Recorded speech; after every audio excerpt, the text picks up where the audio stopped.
오늘 우리가 함께 묵상할 말씀은 열왕기하 6장 1절 말씀부터 7절 말씀에 언급된 도끼를 잃어버린 선지생도, 이런 주를 갖고 말씀을 함께 나눌 것입니다.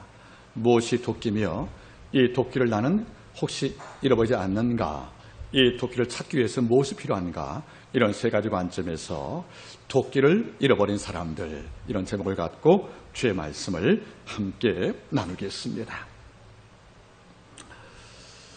지금은 제가 그 취미를 버렸지만은 제가 10대 후반까지 취미가 바둑이었습니다.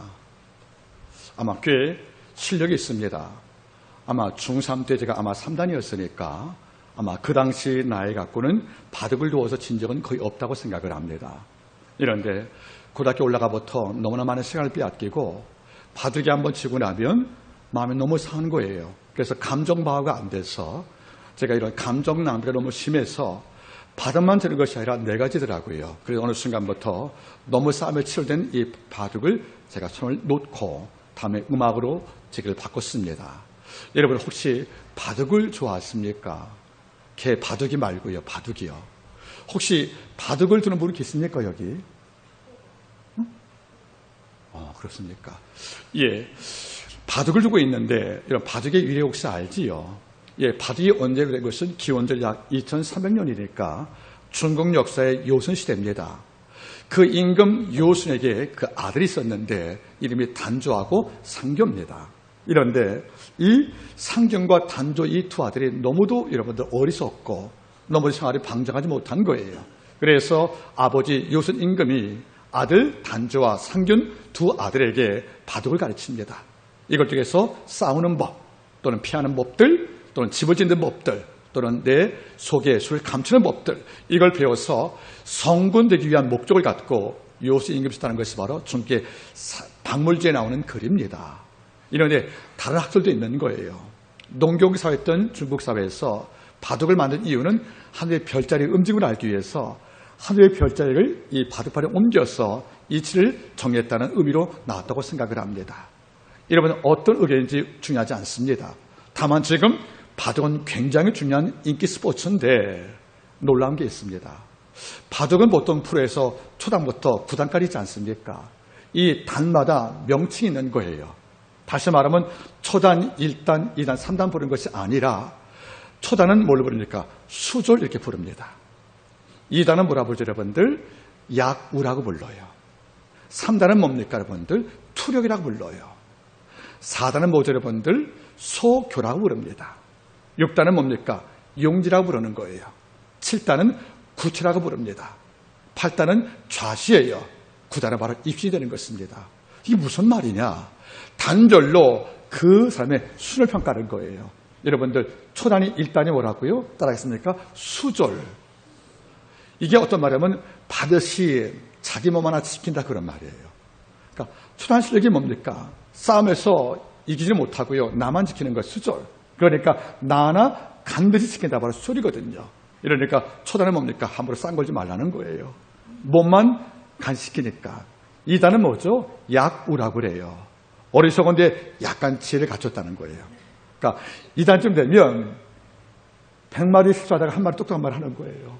다시 말하면 어떻게 보면 바보 같은데 가까운듯이 옳은 말 하거든요. 이게 바로 2단이라는 거예요. 3단이 뭡니까 여러분들? 바로 투력이라고 그래요. 비로소 적과 싸울 힘이 있다 그러는 거예요. 이제는 싸움은 걸어보래요. 승리는 장담 못합니다. 이러니까 초단은 수절, 2단은 약우, 3단은 뭡니까? 투력이에요. 그때부터 전투발이 시작되는 겁니다. 4단이 뭡니까? 소교라고 해요. 이제 조금 상대방을 속이는 기계를 부리는 거예요. 그래서 상대방이 내 함정에 빠져요. 이런 실력이 바로 소교입니다. 이런 여러분들 5단은 뭡니까 여러분들? 용지라고 그래요. 적을 잡으려고 지혜를 쓴다는 거예요. 지혜를. 이래서 상대방이 놀라 당하는 겁니다. 이것이 바로 뭡니까 여러분들? 바로 5단인 거예요. 6단이 뭐죠? 통유라고 그래요. 통유. 바둑이 깊고 이제 여유로워지는 거예요. 이러니까 급하지 않는 거죠. 적어도 6단부터 통유가 되면 바둑이 멋있다는 겁니다. 이런데 7단은 뭐죠? 구체라고 그래요. 모든 싸움에 필요한 걸 다 갖췄다는 거예요. 즉 구체, 싸움에 필요한 모든 것을 다 갖춘 거예요. 전투력, 지혜, 용기, 피하는 것들. 이걸 다 바로 구체거든요. 8단이 뭡니까? 좌시라고 그래요. 앉아서 판을 다 읽는 거예요. 내가 졌다 이겼다를. 좌시가 되면 8단이 되면 두다가 내가 졌다 하고 인정하는 것만큼 깊다는 거죠. 마지막에 9단 입진인 거예요. 신의 경지에 올라가서 싸움보다는 바둑을 죽인다는 것이 아니겠습니까? 자, 그러면 저는 아마 3대였으니까 초단도 못 되는 거죠. 프로니까 여러분들. 그런데 왜 제가 이것을 언급을 했습니까? 저는 여러분들 초단과 3단과 7단을 보고자 하는 거예요. 바둑의 실력에서 초단, 즉 수술은 나나 지킬 만큼 여유밖에 없어요. 남을 돕고 나가 싸워 이길 만한 이런 실력이 없다는 거예요. 이런데 3단쯤 되면 투력이에요. 이게 싸움을 걸맞고 실력이 있다는 거죠. 물론 지기고 하고 패하기지만 한번 싸워볼까 하는 용기가 있다는 거예요. 7단은 뭐죠, 여러분들? 구체입니다. 싸움에 필요한 모든 것을 다 가졌다는 거예요. 이런 데부터 전쟁의 성이 높은 것이 아니겠습니까? 이걸 제가 왜 말합니까? 신앙도 바둑의 단수만큼 계층이 있다는 거예요. 어떤 성들은 뭡니까? 수졸이에요. 주일날 하나 받으시고 나올 정도예요. 즉 세상과 믿음 안에서 반가듯이 정말 아주 안타깝게 기본적인 믿음만 지키는 삶이 바로 수졸입니다. 이런 성들은 뭡니까? 주의를 지키는 것 외에는 어떤 그리스도 앞에 영감도 없다는 것이에요. 이런데 3단쯤 되면 투력이에요. 이런 싸울 힘이 있다는 거죠. 이런 악한 유혹을 이기기도 한다는 거예요. 세상의 미혹도 한번 싸울 만큼 용기와 지혜가 있다는 것이에요. 이런데 7단 되면 구체입니다. 모든 싸움에서 이길 준비를 다 했다는 거예요. 이런 자는 절망과 싸울 준비가 돼 있어요. 이런 자는 교만과 싸울 준비가 돼 있다는 거예요. 이런 자는 낙심과 싸울 준비가 돼 있다는 거예요. 이만큼 올라가면 드디어 바울의 마음대로 그리스도의 군사가 되는 것입니다. 경건 생활은 싸움인 거예요. 공중 권세하면 악한 마귀와 싸우는 거 아니겠습니까? 이런데 믿는 성도는 뭡니까? 지금도 신앙이 수절 단계인 거예요. 너무도 약해요. 이래서 몸 하나 보시하게 바빠서 남의 어려움 당할 때 중복이 돼주고 섬기는 이런 삶은 꿈도 꾸지 못하는 거지요. 여러분, 신앙은 적어도 3단부터 시작되는 겁니다. 이른바 투력, 싸울 의지가 있는 거예요. 내가 시험 들면 안 되지. 내가 절망 빠져서 예수 잃어버리면 안 되지. 내가 기도 빼앗겨서 영적 충돌되면 안 되지 하고 이런 나하고 싸우는 투력, 이걸 갖춘단 말이에요. 더 나가서 구체, 모든 싸움과 이래만 준비가 다 돼 있어요. 마귀가 유혹하면 하나님의 말씀을 끄집어내어서 이걸 잘라버리는 거예요. 내가 권고할 때 엎드려 기도하여 하나님 앞에 응답을 경험하여 내 삶에 승리와 평강을 지키고 나가는 것이에요. 이러니까 경건생활은 무엇이 아니겠습니까? 경건생활은 냉정히 따지면 수졸 1단하고 될 수가 없다는 거예요. 적어도 3단 투력과 7단 구체까지 나올 만한 것이 경건생활의 힘이 아니겠습니까? 누가복음 11장에는 빈집의 비유가 나와요. 여기서 20줄의 말씀에 이런 말씀이 나옵니다. 더 강한 자가 너에게 와서 널 이기면 내가 무장을 빼앗기고 있던 재물도 빼앗긴다고요. 더 강한 자가 와서 날 이기면 뭘 빼앗깁니까? 무장을 빼앗기고 내 재물을 나눠 간다는 거예요. 여러분, 더 강한 자가 내게 왔어요. 즉 나보다 더 강한 자가 있으면 나는 진다는 것이에요. 내가 영적 생활이 예수 10년 20년 믿고도 수월이다. 내 몸 하나 주일날 팔이 나올 만큼 영이 약하다면 정말 기도와 감사를 모르고 주의 말씀 모를 만큼 이렇게 약화되면 영적 싸움에서 우리는 견딜 수가 없다는 거예요. 저는 우리 한마음교회 모든 성도가 참으로 고맙습니다. 우리 교인들은 제가 볼 때 1단짜리는 없어요. 적어도 3단짜리 투력은 다 가지고 한 거라 생각을 합니다. 여러분 잘 보세요. 강한 자가 내게 싸움을 거는 거예요. 내가 이기지 못하면 못합니까? 내가 수저밖에 못 뛰어서 초단밖에 못 뛰어서 이 싸움에 반항하지 못하면 40일간 이스라엘 백성을 저주했던 엘라 골짜기에 그 골리앗의 외침에 싸울지 못하고 장막 서문에 사울왕과 다를 게 뭐가 이렇게 나는 거예요. 사울왕은 여러분들 왕이었어요. 백성을 지킬 의무와 책임 있는 자예요. 이런데 하나님과 내 백성을 저주하는 골리앗이 조석간의 40일간 백성을 저주할 때 사울왕은 어디에 있었습니까? 장막에 앉아서 여러분은 싸움 나갈 엄두를 못 낸 거죠. 전투력이 없다는 거예요. 이런데 아버지의 힘으로 왔던 다윗이 이걸 바라본 거죠. 참을 수 없다는 거예요. 사울이 뭐랍니까? 저 할례 받지 못한 자가 사신 여호와를 저주한다고, 내가 싸우겠다고 그 어린 청년이 싸우지 않습니까? 그는 창을 잡은 적이 없는 자예요. 그는 군사를 바라 못한 자예요. 이런데 그 사울이 야훼 이름 나가 싸울 때 투려 싸울 힘이 있었고 구체 이걸 준비해 나갈 경우에 그는 뭡니까? 골리앗을 잡아주겠고 이스라엘 백성 해방을 주었잖아요. 여러분들, 하나님을 모욕을 당할 때 군막에 숨어있던 사울왕처럼 수솔신앙인지, 아니면 나 비록 갑옷이 없지만은 아버지의 영광을 표현시키는 적과 싸우려고 그 목숨을 던진 이 투력의 사울 왕인지 한 번쯤은 나를 청할 필요가 있지 않겠습니까? 근래 한일 외교 문제가 참으로 많이 비등이 되었습니다. 물론 속상합니다. 그 아베라는 그 우주의자가 갖고 있는 어떤 정한론 사건들, 일본이 한국을 지배하고 중국을 통치한다는 이 정한론에 근거했던 바로 그의 조상의 사상을 받아들여서 일본의 군국주의화를 지금 취하고 있는데 우리가 속상하지요. 그런데 우리가 좀 더 깊이 볼 문제가 있다는 겁니다. 일제징용의 배상 문제와 한일 합병의 강제성을 우리가 볼 때는 분명히 부당한 건 맞습니다. 우리는 분명히 이것을 항의하고 법적 권리를 찾을 필요가 당연히 있습니다. 그런데 더 하나 우리가 잊고 있는 것이 있다는 거지요. 왜 이런 문제가 파생되었는가? 힘이 없어 나라를 빼앗겠다는 겁니다. 냉정에 따르면 빼앗긴 것이 아니고 갖다 바친 것이요. 타락한 이 관료들이. 그러면 갖다 바쳤든 빼앗겼든 간에 중심 뭐죠? 지킬 힘이 없다는 거예요. 무능한 그 고종과 함께 모든 내각들, 그들 모두가 안위를 꿈꿨던 이런 악한 자들이 이 땅에 정권 잡았으니 일제와 청을 러시아가 이 땅을 노리고 있을 경우에 무서운 자 앞에서 우리는 아무 준비 없이 이런 싸움에 승겼던 바로 그 결과 나라 빼앗긴 것이 아니겠냐는 거예요. 여러분, 힘이 없으면 지킬 수가 없다는 거예요. 영적 힘을 갖지 못하면 어떤 싸움에서 우리는 내 영과 내 가족과 교회와 민족을 지킬 수가 없다, 그런 말입니다. 여러분은 몇 단이십니까? 내 영적 수준이 어떤 실력을 갖고 있습니까? 수절, 야구, 여러분들 그 작은 소교, 투력들, 이런 저단계가 아닌 구체 싸움에 필요한 모든 것을 다 갖춘 이런 성도 되기를 바라는 겁니다. 오늘 말씀 바라볼 때는 한 선지 생도가 등장을 합니다. 자, 배경을 설명하겠습니다.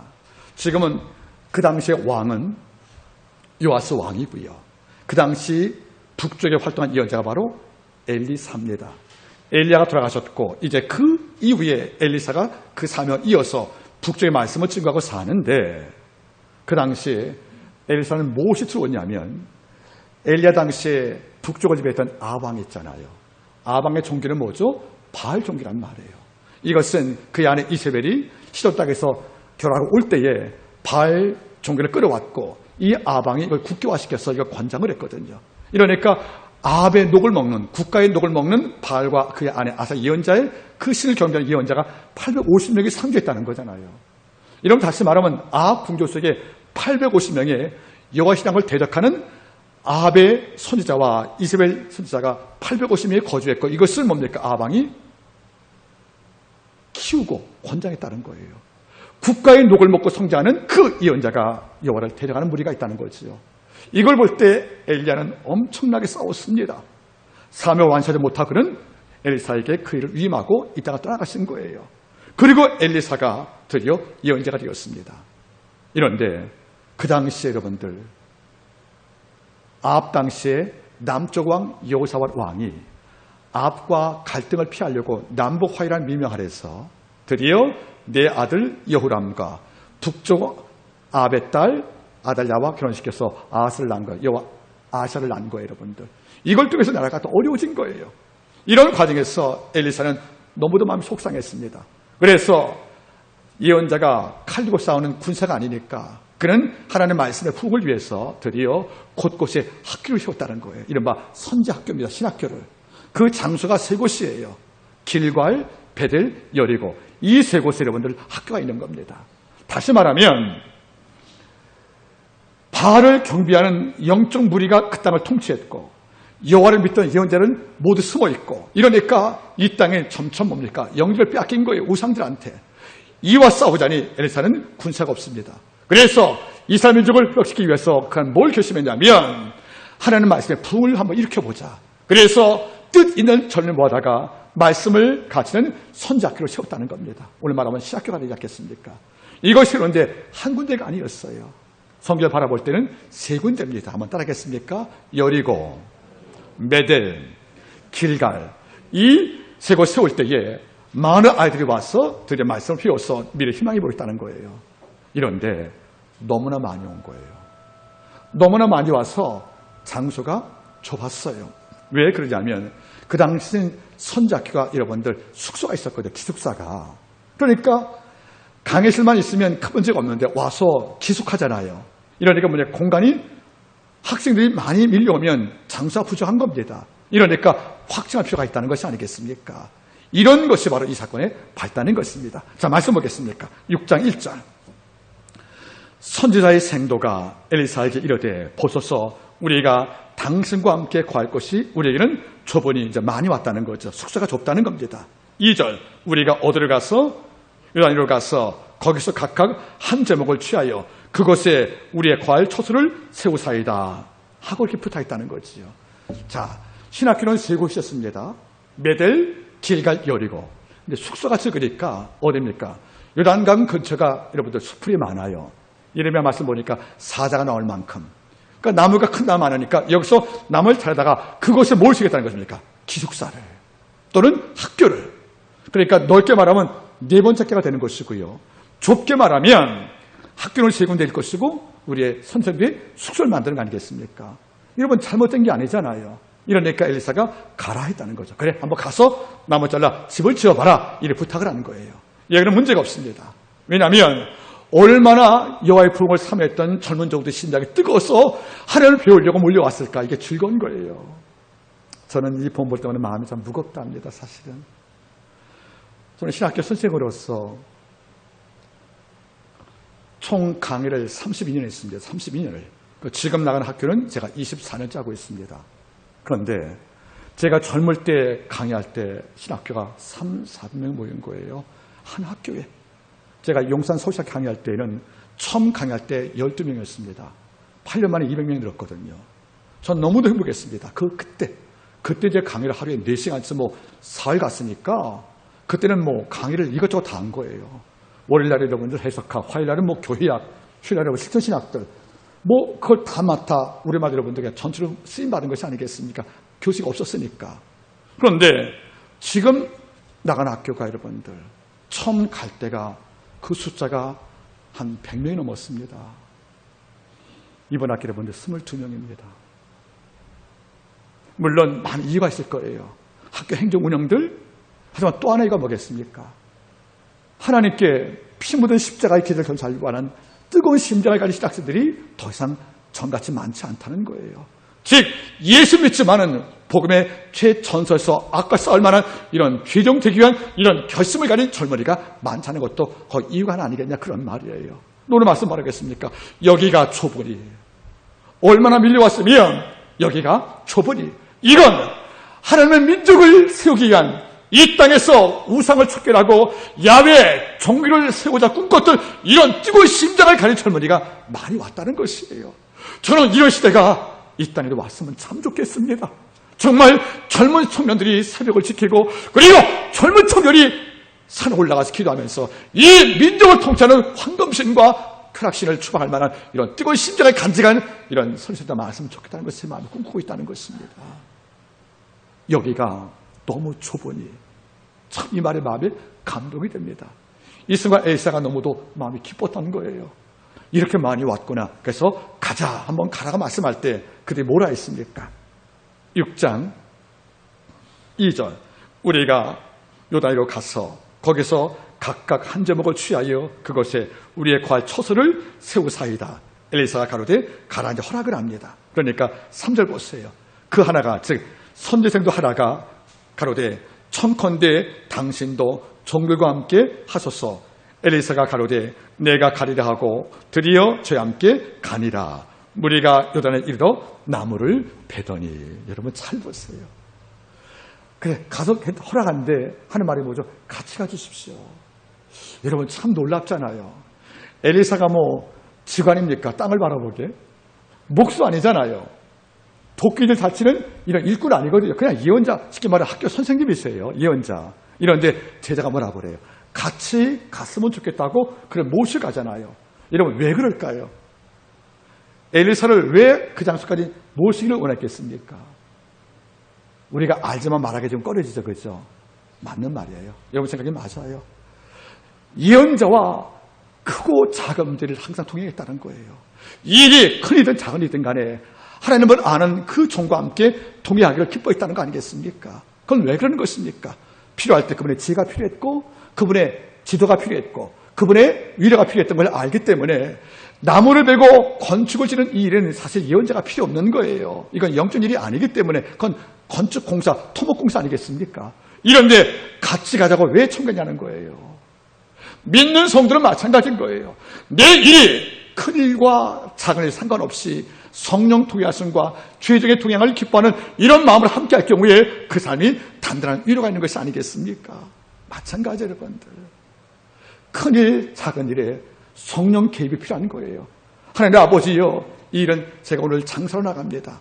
제가 오늘 학원에 갑니다. 제가 오늘 일하러 갑니다. 아버지요, 그 일은 내가 전공이니까 하나님 가만히 계시고 나 어려울 때 옷에 이게 아니라는 거예요. 내가 침실 깨어서 옷 준비하고 나갈 때마다 주님, 그 장소 학원이든 그 장소 기업이든 그게 법률사무소든 그게 여러분들 재판정이든 그게 내가 만나는 친구와의 사교장생 간에 이런 장소까지 같이 가기 소망한다는 이런 도경의 의지가 존재했다는 거예요. 전 이게 너무도 고마운 거예요. 여러분들 어떤 일든 간에 아버지의 동행을 사모했던 그 선지생들의 마음이 우리 가운데 있기를 바라는 것입니다. 이러니까 엘리사는 너무도 마음이 고마운 거예요. 하는 말이 뭐죠? 내가 가져마 하고 위로한 거예요. 자, 갔습니다. 갔더니 이제 사건이 벌어집니다. 4절. 드디어 저희와 함께 가니라. 무리가 요단에 이르러 나무를 베더니. 여러분 잘 보겠습니까? 여기 나무라는 말이 우리말 성경을 보시면 의미가 정확히 안 된다. 이게 원문이 따겠습니까? 코라. 이게 건물 여러분들 대들보 있죠? 대들보에 쓸 나무를 코라라고 그래요. 코라. 그러니까 보통 히브리 민족상 코라가 뭐냐면 성인 남자가 이 팔 벌려서 목 감는 나무가 있지 않습니까? 여러분 나무가 두꺼울 때 우리가 양팔 벌릴 때 이게 손이 안 닿잖아요. 그렇죠? 이 안 닿는 만큼 큰 나무는 뭘 쓴 것입니까? 기둥 쓴 거예요. 기둥을. 그게 뭐죠 여러분들? 코라입니다. 그러니까 지금 뭡니까? 한 선생도가 도끼를 잡은 거예요. 나무를 칩니다. 이 나무가 어때요? 큰 나무니까 한 번에 이게 뽑히겠습니까? 이게 안 되거든요. 그러니까 그 선지생도가 뭘 느꼈냐면 야, 내가 칠 나무를 앞으로 우리 건물 지을 때 뭘 치겠다는 것입니까? 기둥이라는 거예요. 이걸 치려고 힘있게 쳤는데 여러분들 나무가 얕지가 않잖아요. 이러니까 무슨 말이겠습니까? 몇 번 치고 계속 치워도 나무가 쉽게 안 부러지거든요. 이런 과정에서 너무 오랜 노력 가운데서 강하게 쓰다 보니까 뭡니까? 도끼 날이 빠져버린 거예요. 그러니까 무슨 말입니까? 우리의 숙소를 만들기 위해서 기둥을 삼을 그 두꺼운 나무를 내가 쳐서 내가 이걸 드려야지. 이거를 내가 준비해서 모두한테 기쁨을 줘야지 하고 가장 큰 나무를 쳤던 한 선생과 도끼가 날이 빠져버린 거예요. 손에 뭐가 나왔습니까? 자루만. 여러분 잘 보시기 바랍니다. 두꺼운 나무를 치니까 안 꺾여요. 이러니까 힘을 더 줘서 계속 친 거예요. 쳤더니 벤다는 말이 히브리 원문이 뭐죠? 현재 진행이거든요. 계속했다는 거예요. 그러니까 한 번 치다가 빠진 게 아니라 어떻게 합니까? 치고 반복에 쳤는 게 나중에 무슨 말이겠습니까? 날이 헐거져서 날아가 버리고 손에 뭐만 남은 거죠? 나무자루.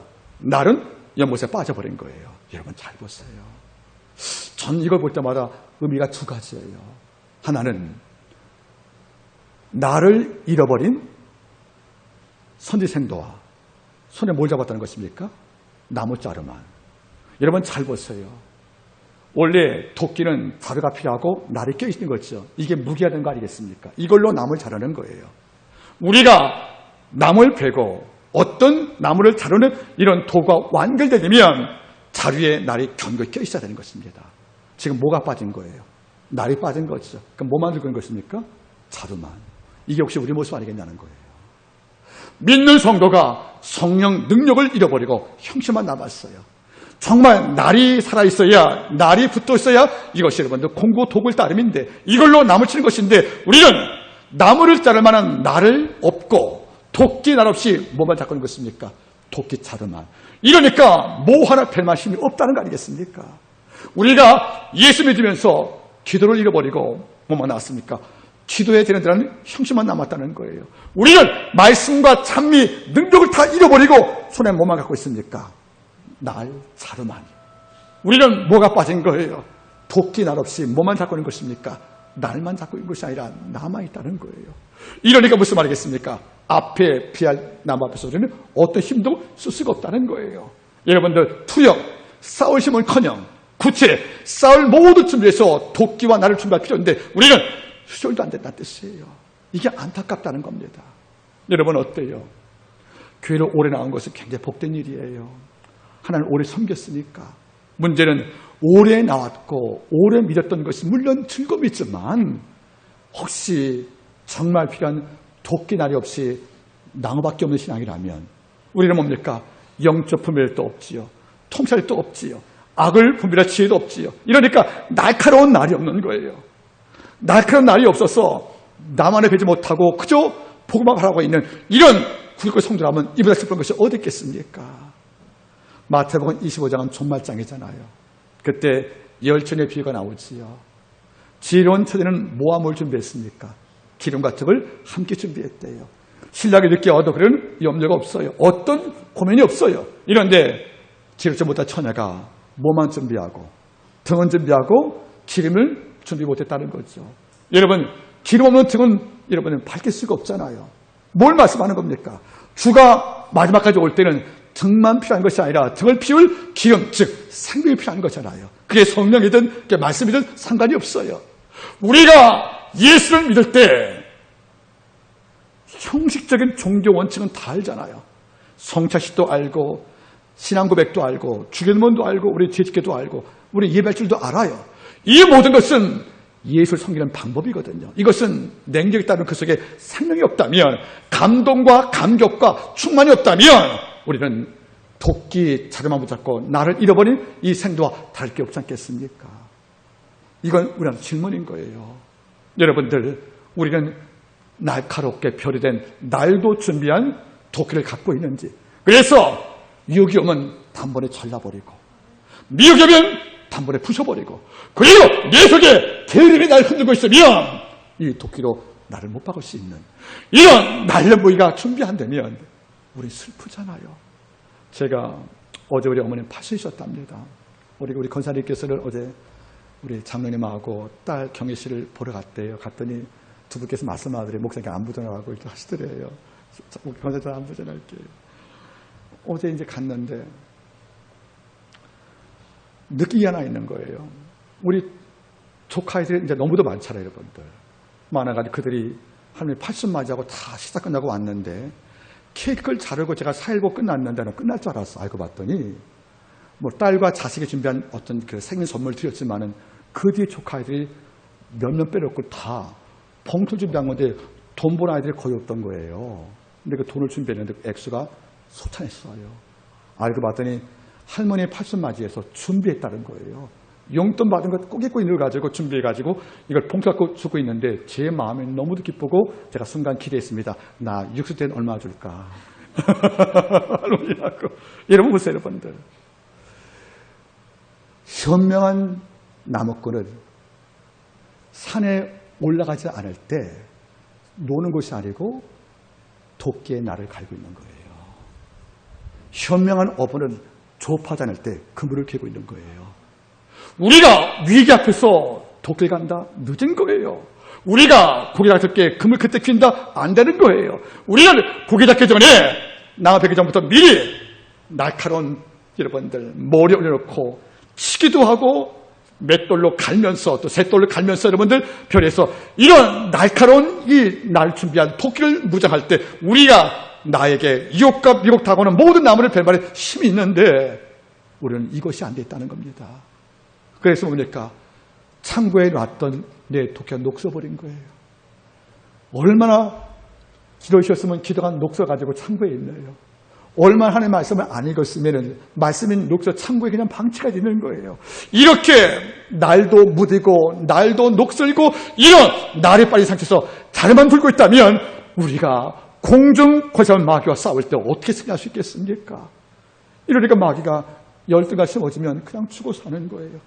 나는 왜 태어났냐고요. 왜 나는 이런 귀한 운명이냐고요. 열등감과 의심들, 낙심들 이런 걸로 끊임없이 거짓 마귀가 역사할 때 이걸 뵐 만한 작은 무기도 없다는 거죠. 왜 그래요? 나를 잃어버린 자료만 갖고 있다는 겁니다. 여러분 잊지 마세요. 가끔 제가 엎드리면 이런 기도가 나온답니다. 하나님, 가끔 이제 새벽에 날씨가 워낙 춥고 비가 오면 성도분들이 못 나올 때가 있잖아요. 그렇죠? 그리고 혼자 있을 때가 있거든요. 그러면 나름대로 은혜가 돼요. 그때는 이제 새벽에 5시반부터 7시간까지 2시간 기도할 수 있으니까 혼자서. 그때 기도할 때는 마음껏 기도하거든요. 듣는 분이 안 계시니까. 그때 표현도 안 받고 기도할 때가 있어요. 그런데 잘 보겠습니까? 그때 안 빠지는 기도가 있어요. 하나님, 제가 부족하지만 정말 힘이 없고 부족하여 지혜도 없지만 하나님께서 어디에 던져놓아도 어디에 갖다 놓아도 거기에서 싸울 적이 있다면 아버지의 좌우 편기되어서 날랭컴으로 니오야단 이 뱀을 아버지 치게 도와주십시오. 우리가 평소에 기도하고 평소에 말씀 묵상하여 내 영의 칼이 날카롭다면 나 앞에 것은 문제도 없다는 겁니다. 우리가 왜 자꾸 넘어집니까? 왜 자꾸 감정에 방어 못해서 우리가 낙심을 합니까? 그 이유는 내 안에 도끼를 입어뜯든지 아니면 도끼를 갖고 있어 날에 못이어서 이걸 단칼에 뵐 만한 힘이 없다는 것이 아니겠습니까? 지금도 수조 내 몸따라 못 지키는 거예요. 투정은 고사하고 이게 왠지 아십니까? 여러분 따라하겠습니까? 경건을 연습하라. 여러분 지금부터 연습하는 거예요. 지금 어떤 문제가 없다고 기도하지 않는 게 아니에요. 앞으로 다가올 문제 앞에서 우리가 안 넘어지려면 지금부터 도끼와 나를 갈고 우리는 그물을 꿰면서 잡은 고기가 새지 않도록 촘촘히 그 효과가 지금 필요한 것이 아니겠습니까? 이것이 필요한데 지금 오늘 보세요. 도끼가 날이 빠져 연못에 빠졌다고요. 그럼 뭘 잡고 있는 거예요? 나무만. 이걸 어떻게 나오면 되겠습니까? 이걸 어떻게 여러분들 집을 수가 있겠습니까? 여러분 안 되잖아요. 다윗도 보세요 여러분들. 사울 왕이 그를 죽여 도망치다가 높당을 도착을 했어요. 그래서 음식은 먹었는데 뭐가 없다고요? 칼이 없다고 하잖아요. 그래서 칼 달라고요. 칼이 없는 다윗은 여러분들 아무리 힘이 없는 거예요. 이런 부탁을 드리겠습니다. 우리 아버지 앞에 뭘 구하는 것입니까? 바로 내 도끼날이 날래기를 바라는 거죠. 시편 105편 4절 말씀이에요. 여호와와 그 능력을 구할지어다. 그의 얼굴을 항상 구할지어다. 내 영적 능력이 코라 큰 나무도 벨 만큼 날카롭기를 바라는 것이 아니겠습니까? 16세기에 스코트 개혁자 존 낙스가 있습니다. 존 낙스가 위대한 설교자였어요. 근데 이분은 골방들에 가면 그의 기도가 30미까지 길었대요. 30은 12km입니다. 그런데 아침마다 존 낙스가 한 기도를 30일 밖에서 12km 밖에서 여러분들 교회에서 줬다는 거예요. 교회에서. 그러니까 존 낙스가 골방에서 기도할 집에서 기도 아니겠습니까? 그때 기도할 때 아버지여 내게 능력을 주소한 기도가 뭡니까 여러분들? 30일 밖에서 모든 성도 줬다는 거예요. 이런 교회들이 어떤 마음인지 아십니까? 저렇게 기도하는데 우리가 설사 능력이 없다 해서 능력 받는 것을 보고 내가 은혜 발치하되 해야지 이런 말 했다는 거 아니겠어요?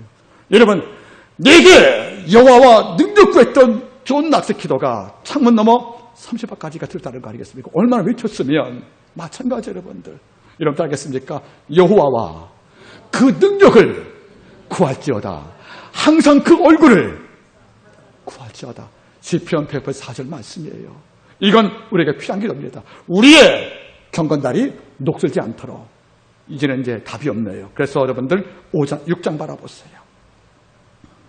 5절 한 사람이 나무를 벨 때에 도끼가 자루에서 빠져 물에 떠진지라 이에 외쳐 가로되 아 내 주여 이는 뭐합니까? 비로 온 것입니다. 빌려왔다는 거죠. 그러니까 내 것이 아니라는 거예요. 그럼 우리가 돌려줄 수밖에 없다는 거잖아요. 그런데 참 놀란 게 있어요. 우리나라 빌려왔다는 말이 그냥 느낌이 별로 없죠. 그렇죠? 아, 눕고 대회했구나. 아니에요, 여러분들. 원문이 따라갔습니까? 여러분 따라하세요. 샤울. 애골에서 빌려왔다는 거예요. 애골에서. 안 주겠다는 것을 끝대고 빌려왔다는 거예요. 억지로. 이 사울 말 뜻은 그냥 빌린 게 아니에요. 상대방이 나 필요하니까 못 준다고. 왜? 그 당시 철이 그랬으니까. 이러면 그 당시 도끼가 비싼 겁니다. 철이 없었으니까 이스라엘 땅에. 그렇죠? 그런데 어떤 아마 목수가 이걸 도끼를 갖고 있는 것만 같아요. 즉 목재가 양이 전부지요. 목수한테 뭡니까? 도끼가 전부거든요. 이걸 달라니까 누가 주겠습니까? 그런데 이것을 샤울 애골에서 억지로 이걸 빌려왔다는 거예요. 그러니까 빌려줬던 그 사람은 어떤 마음이겠습니까? 그러니까 이거 너 잊어버리면 안 돼. 너 이거 잊어버리면 배상해야 돼. 이게 있을 것이고 또 빌려온 자도 무슨 말이겠습니까? 이걸 당연히 못 들어주면 큰 어려움 나갈 수밖에 없다는 거예요. 이걸 말씀하겠습니다. 오 주여, 제가 이것은 샤울 억지로 부탁해서 간신히 빌려온 것입니다. 이제 큰일 났다는 거 아니겠습니까? 여러분 이 상태가 된 거예요. 이것은 큰일 벌어진 거 아니겠냐는 거죠. 그러니까 엘리사 생각을 한 거죠. 하나님의 거룩한 일을 수고하다가 나를 잊어버렸구나. 이것도 뭡니까? 남의 거 빌려왔구나. 그 마음이 귀한 거예요. 그러니까 실수로 한 것이 아니고 그 마음을 알다 보니까 그의 작은 실수보다는 뭘 받습니까? 마음에 중심받다는 거죠. 그래서 엘리사는 도와주러 작정을 합니다. 자, 보세요. 6장. 하나님의 사람이 6절. 가로되 어디에 빠졌느냐 하며 그것을 보이는지라. 여러분 중요한 문제예요. 엘리사의 말이 뭐죠? 그래 도끼날이 어디 빠졌냐 물어보는 거예요. 장소와 그 위치를. 그러니까 할 말이 뭐죠? 그것을 가르쳤다는 거죠. 중요한 문제예요. 우리가 어느 순간부터 내 경건날에 녹슬었어요. 내가 도끼날은 사라지고 자르만 잡았던 죽은 자 신앙이 되었단 말이에요. 그래서 이제는 기도와 말씀과 경건이 다 녹슬고 끊겨버리고 골방에 창고에 갇혀 있어요. 이럴 때 주는 말하는 것이 뭡니까? 네가 언제부터 그랬냐? 네가 어떤 계기로 기도 멈췄냐? 네가 어떤 계기로 예배를 멈춰두냐? 네가 어떤 일 때문에 경건 생활을 소리했느냐? 그 출발점 있지 않습니까? 어떤 분들은 결혼 이후부터 신앙에 떨어진 분들 계세요. 어떤 분들은 결혼 이후부터 알고 봤더니 배우자가 예수가 없는 거라. 그러니까 처음에는 하나님께 나오려고 애를 썼는데 이 싸움이 반복되니까 어떤 마음이 들어요? 타협을 하는 거지. 그래, 내가 한 달 2번만 나갈게. 이렇게 하다 보니까 하는 말이 뭐죠? 2번밖에 양이 없지만 2번은 못 나오잖아요. 그렇죠? 이것이 반복되니까 2번 나오지 않는 것이 몸에 익었어요. 이제 어떤 일이 벌어지고 나면 더 이상 주의를 사수했던 계름을 없다는 거죠. 그러면 그 자리에 뭐죠? 결혼 때부터 뭡니까? 도끼날이 빠져버린 겁니다. 어떤 분이 뭡니까? 교회 충성을 다가 상처를 받은 거예요. 일꾼들끼리 상처받았죠. 그러니까 봉사하고도 오해받으니까 뭐 하는 말이 뭐죠? 내가 왜 오해받아? 그때부터 마음이 식어서 경건날에 끊길 수가 있는 거예요. 또 어떤 분이 뭡니까? 병이 났어요. 아프니까 여러분들 교회 못 나오잖아요, 여러분들. 오늘 아침에 장로님하고 통화를 했다 합니다. 오늘 이제 매일 전화 오시니까 이제 가족이 안 오시니까 이제 제가 제일 편한가 봐요, 여러분들. 계속 전화 오시는 거예요, 여러분들. 그래서 오늘 아침에 기도할 때 장로님 그 병원에 보니까 10시에 예배가 있으니까 가실 거예요? 그러니까 예, 갑니다. 네, 아무튼 확인 한번 해보려고요, 여러분들. 그분들 아프니까 못 나오시잖아요. 이러니까 당신 이곳에 앉게 하던 말과 지금 말은 힘이 너무 달라요. 믿음 없는 말을 많이 하시고 절망을 말씀하시고. 그럼 왜요? 아픈 거 죄가 아니잖아요. 그렇죠? 그러나 그 아픈 걸 통해서 여러분들 내가 지켜왔던 경건의 분야가 지적이 다 무너지거든요. 한 말이 뭐죠? 어디에 빠졌느냐? 이걸 알아야 산다는 거예요. 내가 언제부터 누구 때문에 어떤 일 때문에 내가 영적 추락이 왔지 이걸 분명히 점검하지 못하면 우리 힘이 없다는 거지요. 이렇다 하겠습니까? 문제 해결보다 중요한 것은 문제 발견이다. 그걸 발견해야죠. 내가 왜 이렇게 됐어? 내가 젊을 때 이거 아니었거든. 나 젊을 때 어렵다 할 때는 난 발점 골리앗과 싸우는데 왜 지금은 내가 사울이 되어서 숨어있지? 왜 내가 이렇게 했을까? 이걸 바라볼 때 어떤 계기가 있다는 거예요. 계시록 3장을 바라보세요. 에베소 교회. 내가 어디서 떨어졌는가 생각하고 돌이켜 회개하라. 그때가 출발한 지점이 있다는 거지 않습니까, 여러분들? 이걸 말씀한 거죠. 그런데 다행히 그가 아는 거죠. 적이라고. 그래요. 내가 언제부터 영적 경건이 무너지고 나의 녹슨가를 아는 백성은 희망이 있다는 겁니다. 제가 어떤 일 때문에 이렇게 타락했습니다. 그래. 그러면 그것부터 처리하는 거예요, 여러분들. 결국 그 원인을 알게 된 거죠. 그 원인을 알고 주께 맡기면 그때 하나님의 일이 아버지가 담당하는 겁니다. 내 짐을 여호와께 맡기니까. 자, 결론 바라보세요. 6장.